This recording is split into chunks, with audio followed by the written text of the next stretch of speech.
Okay, today we're going to hear from one of our own people, Ken Anderson. And tell you a little bit about him because some of these things none of us will know about, but some of his background. He was a teacher and was an administrator for 30 years in the state of Washington. He had a small consulting company for 5 years supervising school construction projects.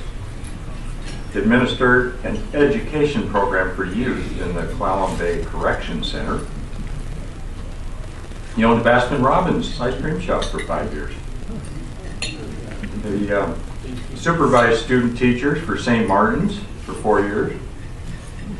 And of course, he's been a Rotary Club member for over 30 years, not just here, but in the swim area. And he was president of that club at one time. He helped create and has been a member of the Parenting Matters Foundation for over 25 years. Married for 54 years. He has 3 children. One of them's a psychologist, one's a physical education teacher, and one's an attorney. He has 7 grandchildren. And today he's going to talk to us about early education, which is a passion of his. So let's welcome Ken Anderson.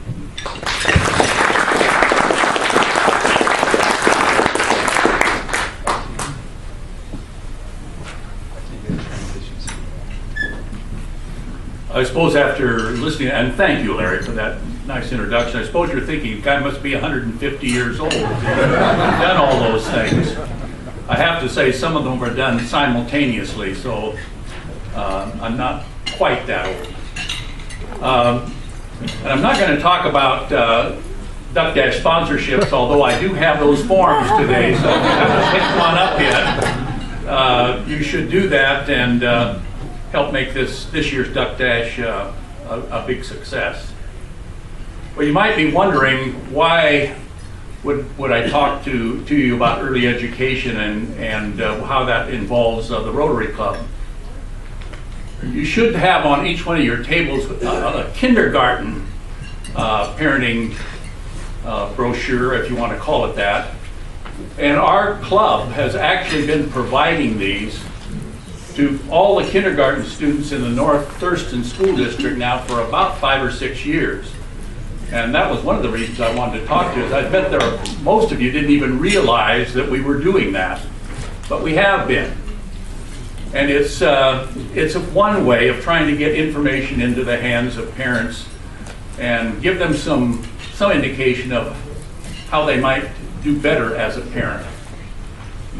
It's not necessarily that we have intended to try and push people in that direction, but I think it's an important issue for all of us, frankly.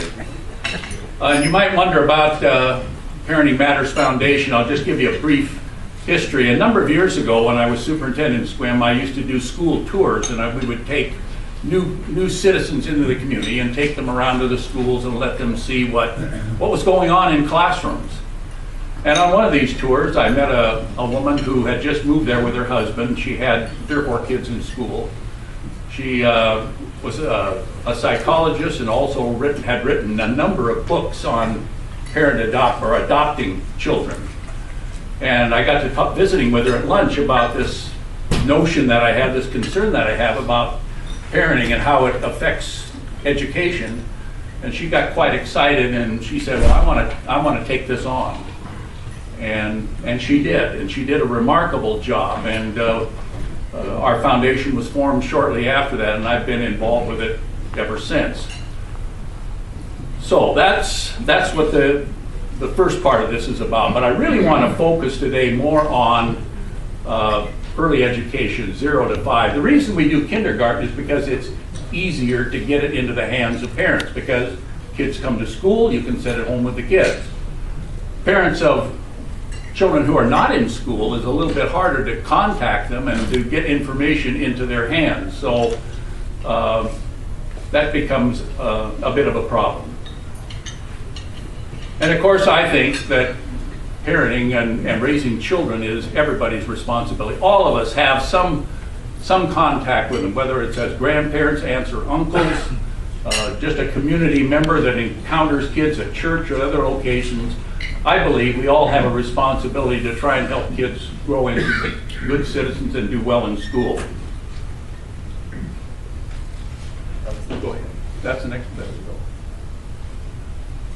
Parenting or raising young children begins at the earliest of ages. I don't know how many of us realize that those tiny babies that you hold in your arms when they're just born, you would think that nothing much is going on with them except messing their pants and wanting to be fed. But that's not true. Those early years, particularly from birth to 2, are among the most important years in a child's life. They certainly were to us. We probably don't remember it, but whatever happened during those early years to you had a great influence on your life and the kind of person that you became. As you can see here, it says that babies begin imitating behavior within 43 minutes. You probably don't realize it, but they're already trying to smile, already trying to move and do things that you are doing. They try to imitate what they see.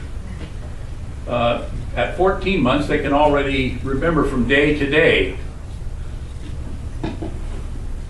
And they're actually, their brains are actually developing at a high rate.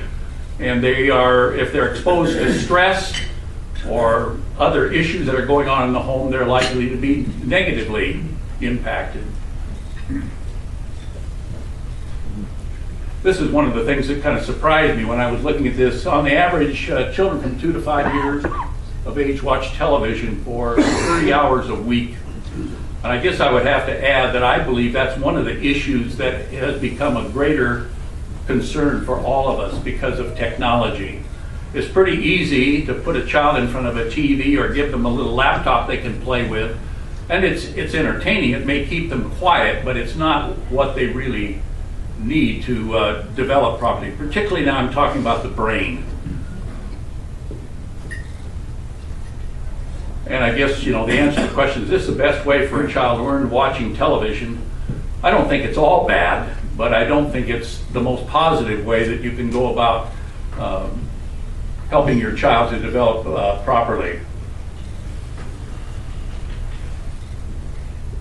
It says at 12 months, or in the first of the year, they begin to have a knowledge of the feelings of other people. They may not care what they're doing, and I think particularly, I guess I'll say for mothers more often maybe than men, but mothers spend more time with them typically than men do it during those early years.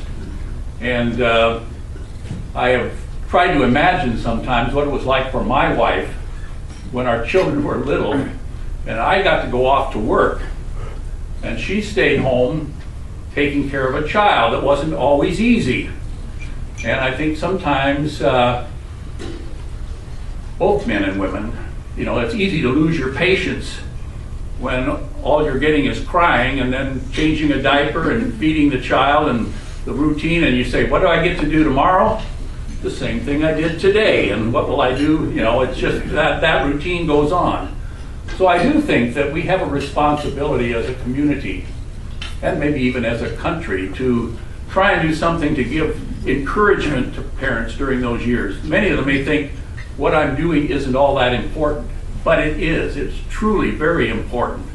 And I think we need to help to make everyone more aware of that, not just parents, grandparents, others in the community, so that they can do their part to try and help ease that stress and to make it make a parent aware of what they're doing is how important it is.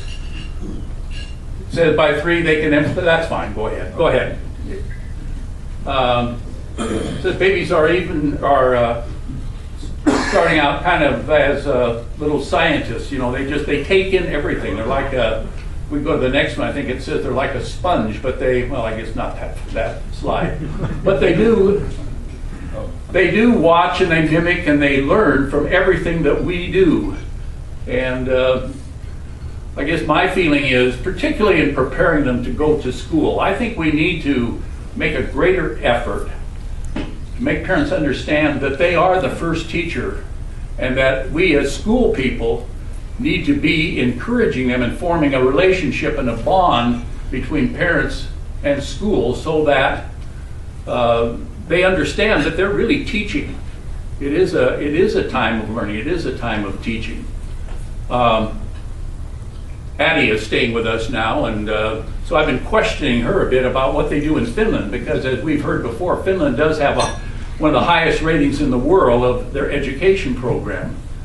And in talking with her and then in looking at some research that I found, early education in Finland is a high priority. In fact, in their preschools, their teachers have to be certificated. In other words, and many of them have master's degrees at that time, whereas many of the daycares and preschools that we have are independent, and they're not all bad. I can't say that, but it's not the same emphasis as it is in that country, and that may have a lot to do with how children enter school, whether they're prepared or not prepared.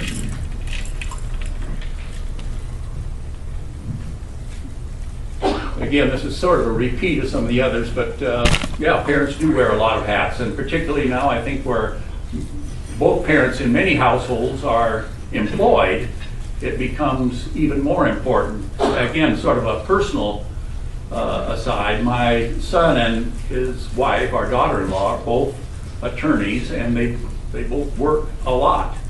And they had a little child 6 years ago, and both working. She stayed home for a short time, but she had to go back to work, so they actually hired a nanny. So it was the nanny that was taking care of the kids most of the time. Fortunately, she was very attentive and spent a lot of quality time with our little granddaughter, and I think it made a big difference. Also, she spoke Spanish, so our little granddaughter not only knows English, but she knows Spanish at 6 years of age, simply because of that exposure. And here again, something that I've already mentioned, but kids are very attentive. They watch what we do, and they learn from what we do. And I think, we just have to be aware of those things, that the way we behave around them and what we do to them and with them is critically important. This one just says that I hear a lot of talk now about early education, and you probably do too. But unfortunately, in my view, that's mostly what it is. People talk about it, but I'm not sure we're doing very much about it. When I think, for example, about our own country, there's really not much emphasis in that area. Some states are doing more than others, but most of it's sort of left up to the ability of a parent to take on most of that responsibility themselves, or to find some other way to take care of their children when they're not able to. But we know a lot about how the brain develops. This one I thought was kind of interesting, and it looks at some of the research that's been done. It's interesting to read about, but it's kind of hard to understand, and you can't probably read it very well, but in one area there it says that during the early years, 700 neural connections are made in the brain every second. Every second, 700 connections are made in the brain. Well, if the proper attention isn't given to that child, then those connections are not going to develop as well as they should. And I would add here that most of the things that the research comes up with, they're not all that scientific, in fact, I don't believe. Most of it is just simple things that people have done forever. With new babies, for example, holding them, looking them in the eye and talking to them, touching them, caressing them, singing to them. Simple things that you would think everyone would be aware of and would do, but it's that really stimulates the brain, and I think we need to make everyone aware of that. And it doesn't take money. You would think, well, gosh, I don't have much, I'm barely living hand to mouth and everything, how can I do all these things? It's time. I think the biggest commitment that we all have to make as parents and maybe grandparents, if you're taking care of a grandchild or others, it's giving your time. And that's sometimes hard to do because you have other interests, and you might like to watch TV, or you might want to go out and play golf, or you might want to go to a ladies group, or what might want to go to Rotary. Whatever it is, it takes up your time, and your children need your time. Our children need our time. And I think that's the encouraging thing for me, is that we don't have to tell people, you got to go out and spend a bunch of money to make this happen. No, you don't. You just have to make a commitment that you're going to give your time to your child to make sure that their brain gets every opportunity to develop fully. And then the other thing is books, reading to children from an early age. They will develop their vocabulary, and they will learn a lot more than you think they are. I can remember my mother, for example, always used to read us nursery rhymes, and you know what? Many of those I can still remember. And you know, here again, it's a simple thing, but it's something that it's for brain development.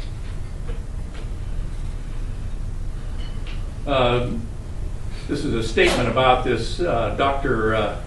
Meltzoff from the University of Washington. His opinion is that the early brain research is one of the most significant breakthroughs in the last 100 years. He equates it to splitting the atom and biotech breakthroughs with DNA. We know so much more than we have ever known. I guess then you say, well, what do you do with that knowledge? How do we react with it and make something positive happen?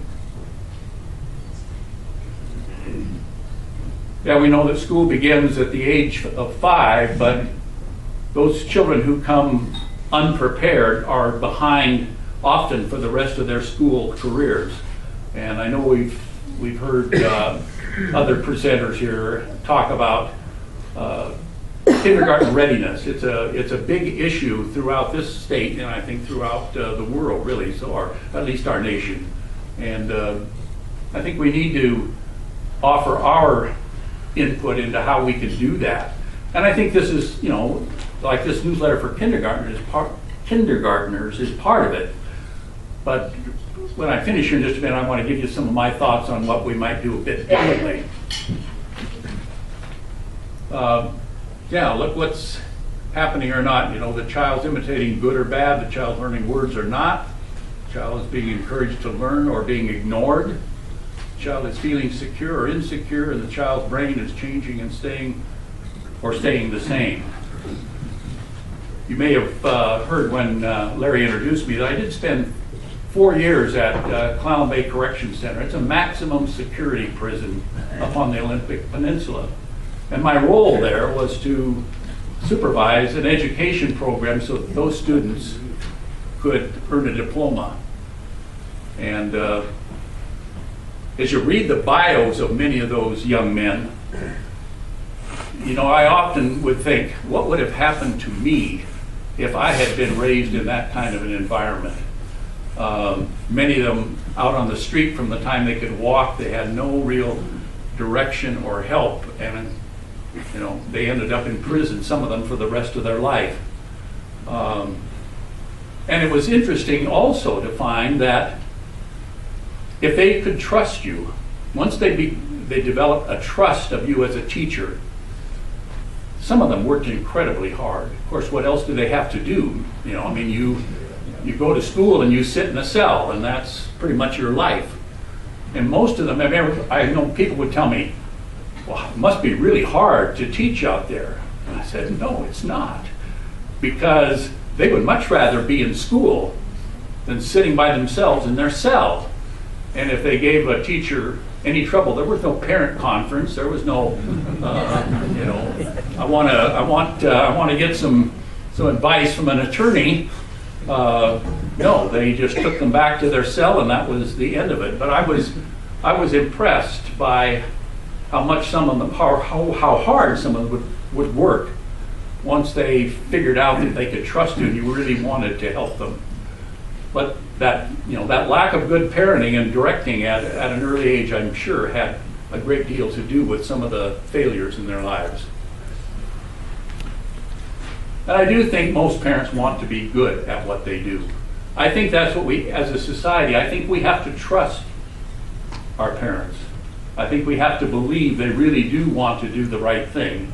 And that's where I think getting information in their hands is so important. Not all of them will pay attention to it, not all of them will follow the advice they might be given, but I think most will. They want to do the right thing. They want their children to have success in their lives.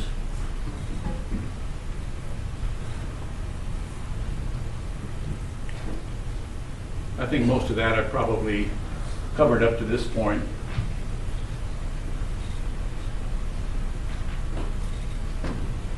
Yeah, here again, I think it's just emphasizing the point that all this begins at birth, and we need to be more aware and more attentive to that. Go ahead, Dave. I think I've mentioned this already too. And again, reaching out to them in a variety of ways. This is one way. This is not the only way. One of the other things that we have done with our foundation is we provided what we call developmental cards. So parents get those and they can find out, my child is 6 months old. What should a 6-month-old be able to do? And if they look at that and they say, well, I don't see that happening, then you can direct them to some places where they can get help, get an evaluation, and many of those things can be overcome if you get to them at an early enough age. So I think it's another important issue.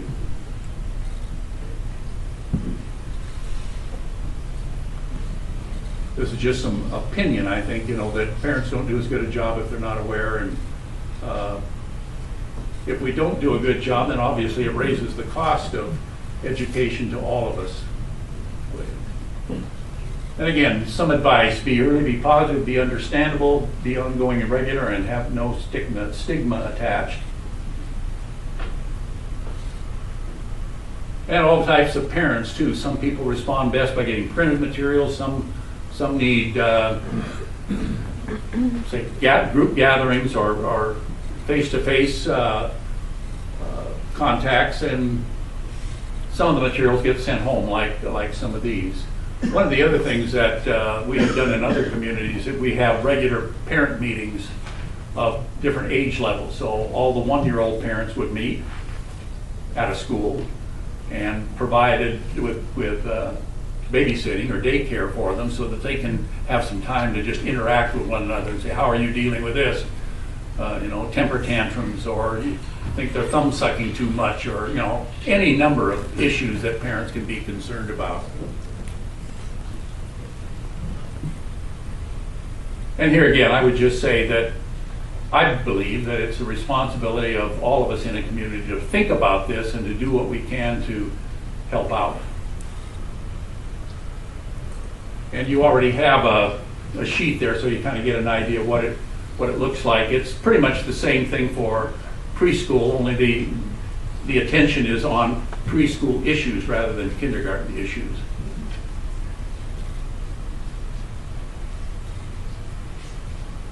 And again, we have published things for kindergartners and middle schools, primary schools. We even published for a while a grandparents' little bulletin. But we found that there are many homes that have under 5 age children who are being taken care of by their grandparents, not their parent. And so, even grandparents who've been through it once need help from time to time.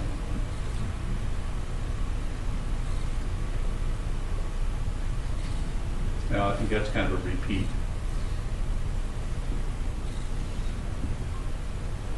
I mentioned this before, but reading to children. Our foundation has distributed in Clallam County, where we originated, about 1,000 books a year to parents, some who can't afford it, and some who probably don't go to the library all that often. But getting books into the hands of parents so that they can read to their children is important. And I just mentioned that, so we can go on. And I mentioned that one too, so we can go on. You may have noticed if you looked at those on your table, this bulletin is done in both English and Spanish because we have found that there are a number of families in our communities who speak Spanish. It's the predominant language in the home. So sending them something in English that they can't read doesn't do much good. We've talked about that one too, so I think we can go on. So we're educating educators, educating policymakers like politicians, school board, city council, educating all parents, educating the community, and even educating ourselves on child development, particularly brain development. So yeah, what can we do? We can take a stand and get involved with this. Like I said at the outset, we do a lot of talking about it, but we don't have much action. And I think that's to our detriment as a society. Education, I think, is the key to the ongoing success of any society, and certainly our own. And we can't allow ourselves to keep falling further back as we move ahead into the next century. Just a few quotes there. How children succeed in school depends to a great extent on where they start. That's kindergarten readiness. And here again, I think what I said, give the amount of time today your child today that you expect to receive from him tomorrow. I don't know, I can't remember the exact words of that song, but it's Cats in the Cradle. You know what I'm talking about? You know, something about a son asking his father to spend some time with him, and he's just too busy. You know, maybe tomorrow I'll spend some time with you. And then at the end of the song, now the son has grown up, and the father wants the son to spend some time with him, and he, no, I'm too busy, Dad. I can't spend any time with you now. So it's what goes around comes around, I guess you could say. And it's a quote from Gary Locke.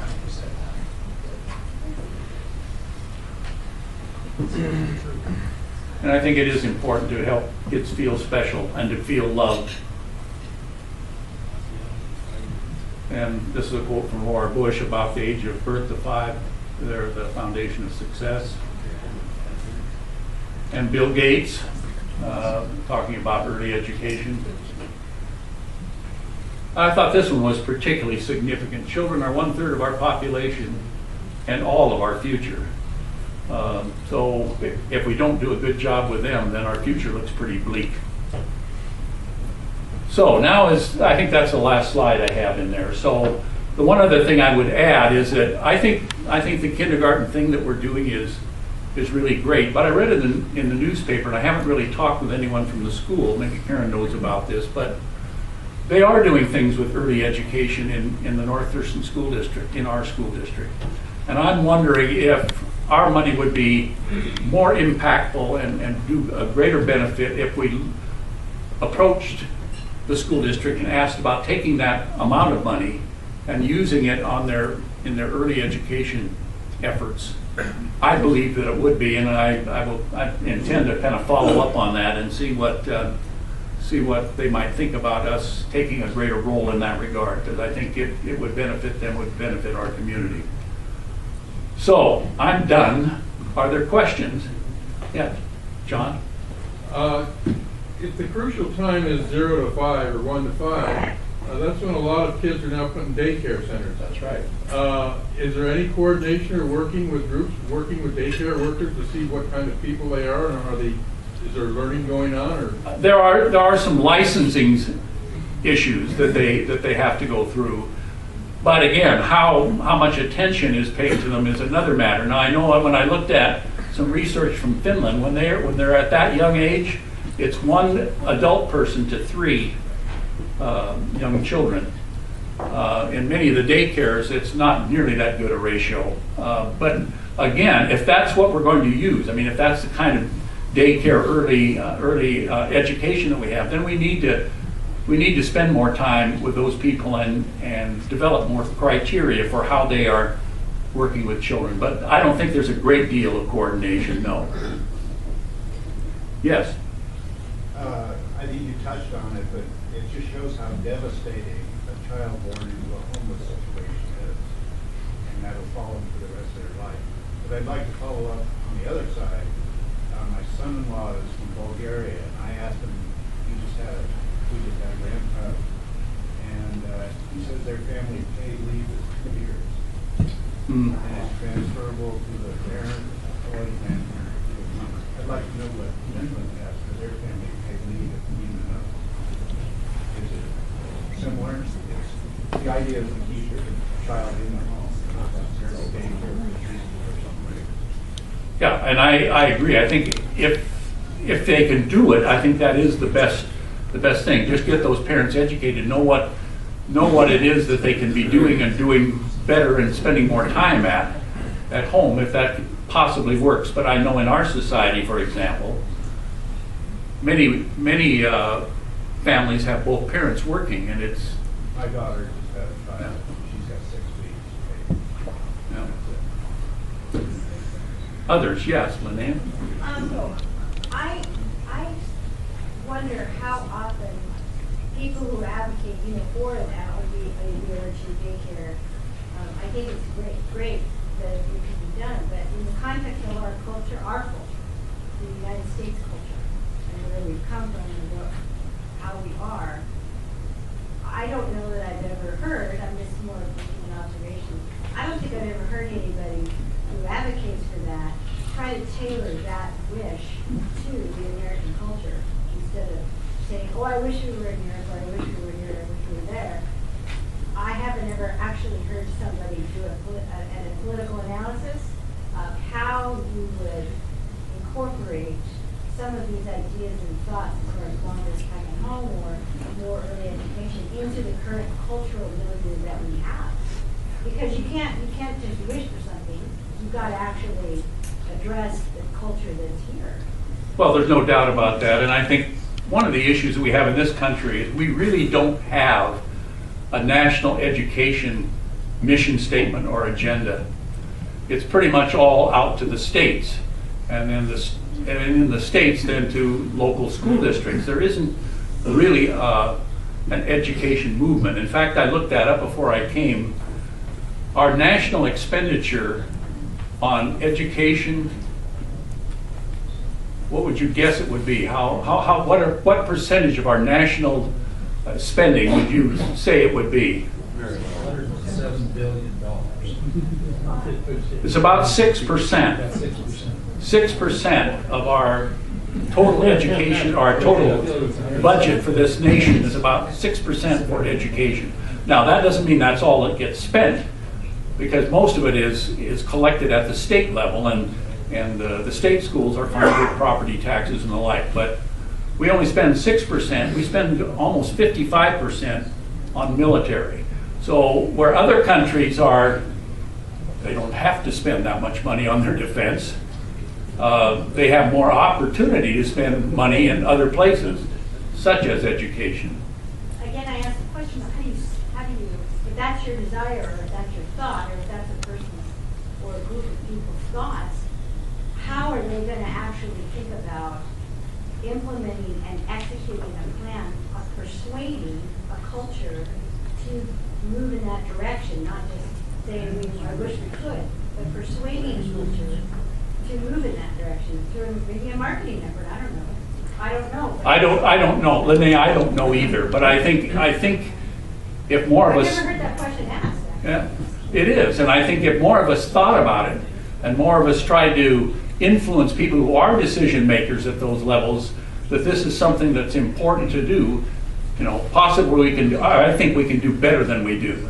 Are we ever going to be able to come up with the amount of money that might take to do something nationwide? I doubt it. So I think it's going to be up to individual communities to try and do what they can, because there you have the ability to influence things much easier than you do at a national level. Yes? Well, I'd like to thank you for underscoring the significance of early child education, and I want to add to it. If you say education is expensive, think about how much ignorance would cost. That's true. Yeah, Sheldon. So just an observation, and as someone who started out as a child psychologist and studied the value of human touch, both for emotions and for learning, one of the things that occurs with the 30-plus hours of TV or iPod is that kids are not being touched as much. And when I started out, I taught it at the university and taught teachers how to touch kids in a classroom, and that is essentially outlawed now. That, you know, teachers are not allowed to touch or hug, and we have passed up one of the most significant learning tools and things that create emotional health in young children. I agree with you, and I know from my experiences as a teacher, it's very hard when you really want to communicate not to put your hand on a shoulder or something. I mean, even when we're talking as adults, it's an issue. You like to touch the person. Well, I know we're running out of time, so I thank you for your attention and.